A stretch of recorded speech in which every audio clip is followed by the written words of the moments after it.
सबका आपके channel adventure academy पर। आज है 1 जुलाई दिन बुधवार। तो देखते हैं 1 जुलाई से कौन कौन से इंपॉर्टेंट क्वेश्चंस हम सबके लिए बनते हैं। तो पहला प्रश्न हमारे सामने है, जो कि अच्छा प्रश्न एक हमारे लिए है कि 29 जून 2020 को केंद्रीय दवा नियंत्रक एवं मानक संगठन ने देश के पहले कोविड-19 टीके कोवैक्सीन के क्लिनिकली ट्रायल को मंजूरी प्रदान कर दी है।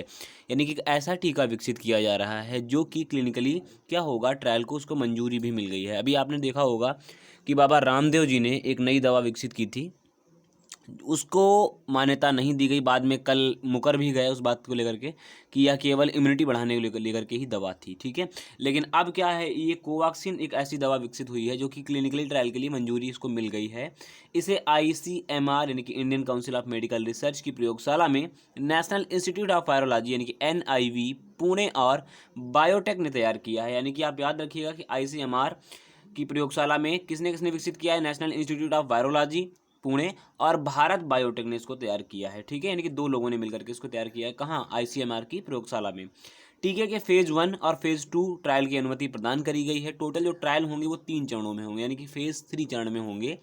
पहला ऐसा भारतीय टीका होगा जो क्लिनिकली ट्रायल की स्टेज पर पहुंचेगा। मैंने अभी आपको बताया भी, टीका को बाजार आने में अभी पूरा 1 वर्ष लगेगा, तो अभी पेशेंस रखिएगा, 1 साल अभी लग जाएगा। लेकिन अच्छी बात यह है कि इस टीके को बाकायदा ट्रायल की मंजूरी मिल गई है, जैसे कि रामदेव की टीके को मंजूरी नहीं मिली थी, ठीक है। तो ये पहला प्रश्न है, आप याद रखिएगा। वैक्सीन कौन सी है? कोवैक्सीन। याद रखिएगा, कोवैक्सीन नाम की वैक्सीन तैयार हो रही है, ठीक है। अगले प्रश्न की ओर चलते हैं। तो आंध्र प्रदेश सरकार ने YSR जगन्ना कॉलोनीज के तहत 3 मिलियन मकानों के निर्माण करेगी। यानी कि एक प्रोजेक्ट शुरू किया है YSR जगन्ना कॉलोनीज। इसके तहत लगभग 30 लाख घरों का निर्माण करेंगे। और जगन्ना कॉलोनीज राज्य सरकार की नवरत्नालू पेदालानरी की इल्लू कार्यक्रम का एक हिस्सा है। भूमि अधिग्रहण के लिए राज्य सरकार लगभग 10,000 से 11,000 करोड़ रुपए तक खर्च करेगी इस YSR जगन्ना कॉलोनीज के लिए। याद रखिएगा कि 3 मिलियन मकानों का निर्माण होगा।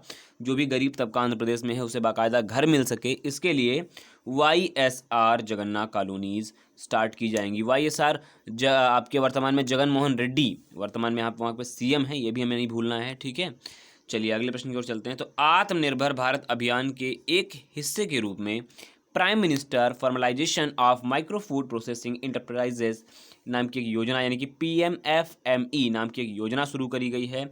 इस योजना का उद्देश्य क्या है कि देश में स्थानीय संगठन खाद्य प्रसंस्करण इकाइयां जो हैं उनको समर्थन करना है, जो कि स्थानीय हैं और खाद्य पदार्थ जैसी चीज़ें बनाती हैं या खाद्य प्रसंस्करण उत्पादन करती हैं, उन इकाइयों में वृद्धि दर्ज की जाए। इसीलिए इस योजना को शुरू किया है। कौन? केंद्रीय खाद्य प्रसंस्करण उद्योग मंत्री कौन है? डॉक्टर हरसिमरत कौर बादल। इन्होंने इसको शुरुआत करी। इस योजना में जो कुल खर्च आएगा वो 10,000 करोड़ रुपए का खर्च होगा। यह योजना 2020-21 से 2024-25 तक अपने 5 वर्षों में लागू की जाएगी। यानी लागू करने का वर्ष 2020-21 से 2024-25 वर्ष तक रहेगा। और जिसका मेन मोटो क्या होगा PMFME का, कि स्थानीय असंगठित खाद्य प्रसंस्करण है इकाइयों को समर्थन करना है आत्मनिर्भर भारत अभियान के तहत, ठीक है। याद रखिएगा, मंत्री जरूर याद रखिएगा। केंद्रीय खाद्य प्रसंस्करण उद्योग मंत्री कौन है? तो हरसिमरत कौर बादल वर्तमान में केंद्रीय खाद्य प्रसंस्करण उद्योग मंत्री हैं। बढ़ते हैं अगले प्रश्न की ओर कि विश्व की सबसे बड़ी आपकी कन्वेलसेंट प्लाज्मा थेरेपी परीक्षण परियोजना महाराष्ट्र सरकार द्वारा 29 जून 2020 को लॉन्च की गई। देखिए, ये बहुत बड़ी प्लाज्मा थेरेपी, विश्व की सबसे बड़ी प्लाज्मा परीक्षण होगा। प्लाज्मा परीक्षण आप जानते हैं कि जो व्यक्ति कोविड-19 का ठीक हो चुका होता है उसकी प्लाज्मा यानी कि रक्त लिया जाता है उसका, और उसको प्लाज्मा थेरेपी के माध्यम से कोविड-19 के जो रोगी होता है उसको दिया जाता है प्लाज्मा, तब उसके भी इम्यूनिटी बढ़ जाती है और कोविड-19 से मुकाबला वो भी कर पाता है। तो इसी को लेकर के महाराष्ट्र ने ये सबसे बड़ी कन्वेलसेंट नाम की जो प्लाज्मा थेरेपी परीक्षण योजना है इसे शुरू किया है। इस परियोजना का जो नाम है वो है प्लेटिना। याद रखिएगा, प्लेटिना नाम है इस पूरी परियोजना का। आपसे पूछा जा सकता है कि प्लेटिना नाम की जो परियोजना है वो किस राज्य सरकार ने शुरू की है प्लाज्मा थेरेपी के मामले में? तो महाराष्ट्र। आप बताइए कि महाराष्ट्र सरकार ने एक नई योजना शुरू करी है प्लाज्मा थेरेपी के मामले में, जो विश्व की सबसे बड़ी योजना है, उसका नाम है प्लेटिना। लॉन्च किया उद्धव ठाकरे ने, यहाँ के CM हैं, ठीक है, शिवसेना से।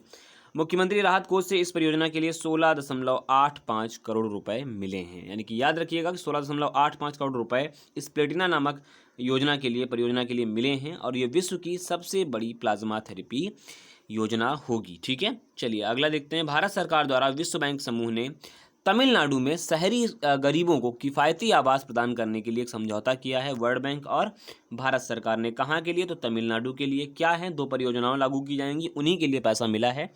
तो तमिलनाडु आवास क्षेत्र सुदृढ़ीकरण कार्यक्रम और तमिलनाडु आवास एवं आवास विकास परियोजना, ये टोटल मेन मोटो वही है कि गरीबों को, जो शहरी गरीब हैं उनको आवास प्रदान किया जा सके, इसीलिए ये दोनों योजनाएं चालू की जाएंगी। और इन योजनाओं के लिए $250 मिलियन का ऋण स्वीकृत किया गया है। जो तमिलनाडु आवास क्षेत्र सुदृढ़ीकरण कार्यक्रम है, इसके लिए टोटल 200 मिलियन है और तमिलनाडु आवास और आवास विकास परियोजना के लिए टोटल $50 मिलियन जारी किया गया है, यानी कि टोटल मिलाकर के $250 मिलियन राशि रहेगी। तो दोनों योजनाएं आपको याद करने की आवश्यकता नहीं पड़ेगी, क्योंकि दोनों में नाम है, दोनों में आपको योजनाओं में नाम है, कोई अलग से ऐसा नहीं कि नाम ना हो, तो डोंट वरी।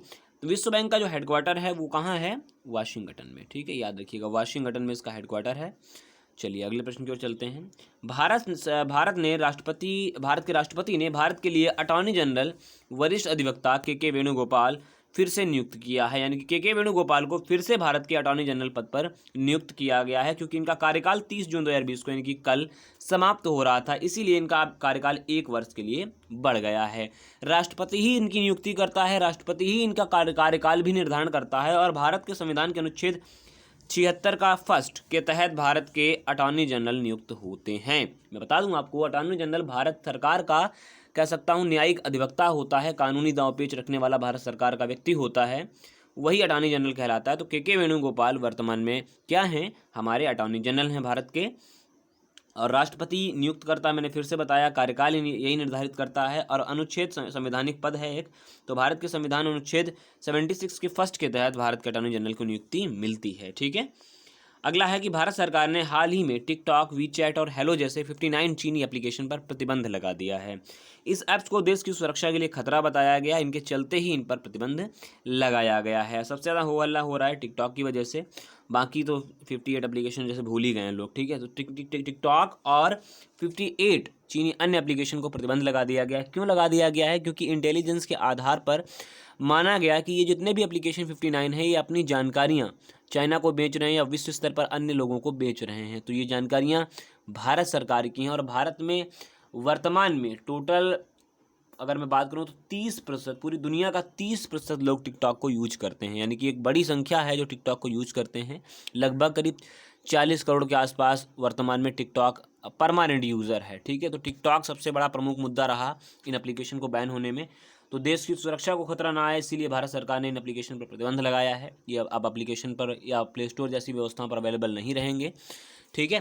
तो ये थे 7 क्वेश्चन आपके लिए इंपॉर्टेंट। अब कल कुछ क्वेश्चन दिए थे आप लोगों को, एक योजना और है, माफ़ करें, एक प्रश्न आप सबके लिए और है कि मध्य प्रदेश के मुख्यमंत्री शिवराज सिंह ने सूचित किया है कि राज्य सरकार ने 1 जुलाई 2020 से एक अभियान शुरू करेंगे किल कोरोना नाम का। और किल कोरोना अभियान जो होगा, ये परीक्षणों को दुगना करने के लिए, जैसे मान लीजिए 4000 हैं तो 4000 से 8000 कर दिए जाएंगे। वर्तमान में 4000 पर डे का एक हिसाब है मध्य प्रदेश का, अब ये परीक्षण 8000 के हिसाब आसपास होंगे डेली, और ये प्रति 10 लाख लोगों पर किए जाएंगे परीक्षण क्षमता को, ठीक है। इसके अलावा मध्य प्रदेश में अगर मैं रिकवरी रेट की बात करूं कोविड-19 का, तो 76.9% वर्तमान में रिकवरी रेट है, और इंडिया का रिकवरी रेट 58.1% है, यानी कि 58.1% रिकवरी रेट है इंडिया का। और रिकवरी रेट एमपी का कितना है? 76.9%। तो अच्छा है कि कोविड-19 के जो परीक्षण होंगे उनको दुगना कर देगा, और इस अभियान को नाम दिया है मध्य प्रदेश ने किल कोरोना। शिवराज सिंह चौहान जी वर्तमान में नए मुख्यमंत्री के पदभार इन्होंने संभाला है यहाँ पर, तो हमें ये भी नहीं भूलना है, ठीक है। लालजी टंडन वर्तमान में यहाँ के राज्यपाल हैं। चलिए अगला प्रश्न देखते हैं। अब अगले प्रश्न की क्या देखें, कल आपको मैंने कुछ प्रश्न दिए थे कि पंजाब गवर्नमेंट में राज्य की पहली महिला मुख्य सचिव कौन बन गई हैं, तो विनी महाजन राज्य की पहली महिला मुख्य सचिव बन गई हैं पंजाब सरकार की, ठीक है। दूसरा प्रश्न था कि विप्रो के नए सीईओ और एमडी पद पर कौन है, तो आबिद अली नीमचवाला विप्रो के नए सीईओ और एमडी पद पर नियुक्त हुए हैं। माउंट एवरेस्ट दिवस 29 मई को मनाया गया है, याद रखिएगा। माउंट एवरेस्ट के बारे में एक छोटी सी हिंट दे दूं आपको, माउंट एवरेस्ट को नेपाल में सागर माथा के नाम से जानते हैं।